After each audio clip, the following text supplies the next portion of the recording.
बिस्मिल्लाहिर्रहमानिर्रहीम अस्सलाम वालेकुम। मंशा बॉयज़ ट्यूटोरियल में आप सबको खुशामदीद। आज का जो हमारा टॉपिक है वो एमडी कैड का एक नया चैप्टर है जिसका नाम है सेल स्ट्रक्चर एंड फंक्शन। तो इसमें हमने सेल के बारे में, तमाम उसके ऑर्गेनल्स के बारे में जो क्रिटिकल पॉइंट्स हैं रिगार्डिंग एमडी कैड वो डिस्कस करने हैं।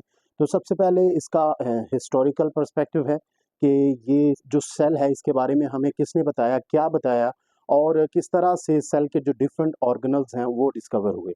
तो फर्स्ट ऑफ ऑल अगर हम देखें कोई भी सेल है वो structural and functional unit of life है। सिंपल है कि हमारी बॉडी के तमाम स्ट्रक्चर्स को भी यही बनाता है। हमारी बॉडी के तमाम जो काम हैं, जो फिजियोलॉजिकल एक्शन है, उन तमाम को भी सेल ही कंट्रोल करता है। अगर न्यूरोनल सेल की बात करें तो नर्व इम्पल्स की कंडक्शन और नर्वस सिस्टम का बनाना ये न्यूरॉन का काम है। यानी कि नर्वस सिस्टम का बनना हमारी स्ट्रक्चर बन गई और नर्व इम्पल्स की कंडक्शन ये फंक्शन हो गया। तो फंक्शंस भी यही सेल कंट्रोल कर रहे हैं और स्ट्रक्चर्स को भी यही सेल बनाते हैं। ये बेसिक आप कह लें ईंट है इमारत बनाने के लिए।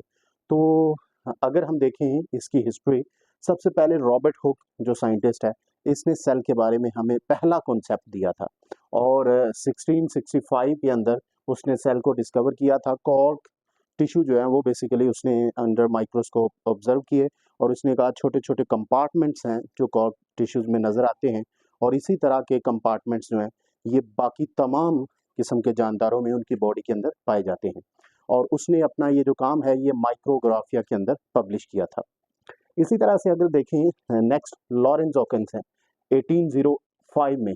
काफ़ी अरसे तक इसके बारे में मज़ीद कोई इन्फॉर्मेशन नहीं मिली, लेकिन एक सदी तकरीबन के बाद जो लॉरेंस हॉकिन है उसने भी अपना एक हाइपोथेसिस दिया और उसने कहा all living things originate or consist on vesicle or cell. यानी कि उसने बेसिकली वही कॉन्सेप्ट दिया कि तमाम जानदार इसी सेल या इसी थैली से मिलकर बने हैं जो सबसे पहले हमें रॉबर्ट हुक ने कॉन्सेप्ट दिया था।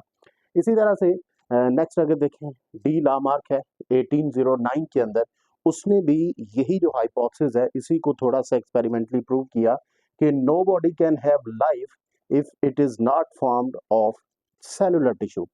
उसने कहा कि कोई भी जिंदगी नहीं है, कोई भी लाइफ उस वक्त तक वजूद में नहीं आ सकती जब तक वो सेलुलर टिश्यू से ना मिलकर बनी हो, जब तक वो सेल से मिलकर ना बनी हो। तो ये उसका हाइपोथेसिस था। नेक्स्ट अगर देखें रॉबर्ट ब्राउन, इसने ज़रा एक आप कह लें ऑथेंटिक काम किया 1831 के अंदर।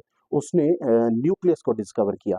तो अगर हम देखें रॉबर्ट हुक ने कहा था जो सेल हैं ये खाली होते हैं, खोखले होते हैं। शहद की मक्खियों का जो छत्ता है उसमें जो छोटे छोटे कंपार्टमेंट्स होते हैं उसकी तरह होता है, लेकिन रॉबर्ट ब्राउन ने कहा कि इसके अंदर सेल जो न्यूक्लियस है और वो बहुत इंपॉर्टेंस रखता है पूरे सेल की फिजियोलॉजिकल जो उसका रोल है उसके लिए। नेक्स्ट अगर हम देखें श्वान और श्लीडन, ये बहुत ही इम्पॉर्टेंट पॉइंट है और बड़े ही मशहूर साइंटिस्ट हैं। अगर हम बात करें सेल थ्योरी की, तो सेल थ्योरी हमारी बायोलॉजी के अंदर एक सबसे ऑथेंटिक आप कह लें कि थ्योरी समझी जाती है जो कि श्वान और श्लीडन ने बनाई थी। 1839 के अंदर इन्होंने सेल थ्योरी पेश की और वो जो सेल थ्योरी है उसके पॉइंट्स क्या हैं, उसके मेन 3 पॉइंट्स हैं कि हर लाइफ बेसिक स्ट्रक्चरल और फंक्शनल यूनिट रखती है जो कि सेल है और हर तरह का जानदार जो है सेल से मिलकर बना होता है। वो सेल एक भी हो सकता है, एक से ज़्यादा सेल्स भी हो सकते हैं, मल्टी सेलुलर ऑर्गेनिज्म भी हो सकता है, लेकिन बेसिक उसकी ईंट जो है वो सेल ही होगा। इसी तरह से cells arise from pre existing cell. जितने भी सेल हैं ये पहले से मौजूद सेल के डिवीजन से, माइटोटिक डिवीजन से मिलकर बनते हैं। तो अगर कोई एक सेल है, 1 से 2, 2 से 4, 6, 8, 10, वो जितने भी सेल्स बनेंगे वो पहले से मौजूद सेल्स के डिवीजन से बनेंगे। तो या यूँ आप कह लें कि जितने भी जानदार हैं उनकी जो न्यू जनरेशन आनी है वो पहले से मौजूद जो जानदार हैं वो अगर डिवाइड करेंगे तो उसके ज़रिए से ये डिवीजन होगी। इसी तरह से अगर हम देखें रॉडल्फ विर्चू, ये एक फिजिशियन था जो कि 1855 के अंदर बायोजेनेसिस के ऊपर अपना कॉन्सेप्ट देता है। बायोजेनेसिस क्या है कि लिविंग ऑर्गेनिज्म से ही मिलकर बने हैं। जो पहले से मौजूद जानदार हैं वही जब रिप्रोड्यूस करते हैं तो उससे नया जानदार बनता है। कुछ उस वक्त लोग ऐसे भी थे जो एबायोजेनेसिस के ऊपर यकीन रखते थे, यानी कि आप ये कह लें कि जानदार बेजान चीज़ों से निकले हैं। तो इसने ये प्रूव किया कि जानदार जानदारों से मिलकर बनते हैं या उनकी रिप्रोडक्शन से बनते हैं। लुईस पास्चर एक बहुत ही मशहूर साइंटिस्ट है बायोलॉजी के अंदर, माइक्रोबायोलॉजी के अंदर इसका बड़ा काम है। वैक्सीनेशन इसने प्रॉपर जो नाम है टर्म इसने यूज़ की थी। 1862 के अंदर इसने जो रॉडल्फ विर्चू का बायोजेनेसिस का कॉन्सेप्ट है उसको एक्सपेरिमेंट के ज़रिए से प्रूव किया था।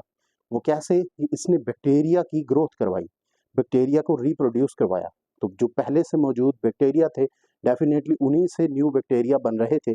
तो इसने कहा जो बायोजेनेसिस का कॉन्सेप्ट है, विर्चू साहब जो कहते हैं कि जानदार पहले से मौजूद जानदारों से या सेल पहले से मौजूद सेल के डिवीजन से बनता है, ये बिल्कुल ठीक है। तो एक्सपेरिमेंटल प्रूफ इसने दिया। ऑगस्ट वाइसमैन 1880 में इसने कहा कि जितने भी सेल्स हैं इन तमाम का ओरिजिन कॉमन होता है। जैसे एक ट्री है, तमाम ब्रांचेस एक ही मेन स्टेम से निकलती हैं, एक तने से निकलती हैं, इसी तरह तमाम सेल्स एक ओरिजिन से निकलते हैं और इनमें सिमिलैरिटीज़ होती हैं। मोलेकुलर सिमिलैरिटी, स्ट्रक्चरल सिमिलैरिटी, वही सेम टाइप के ऑर्गेनल्स होंगे।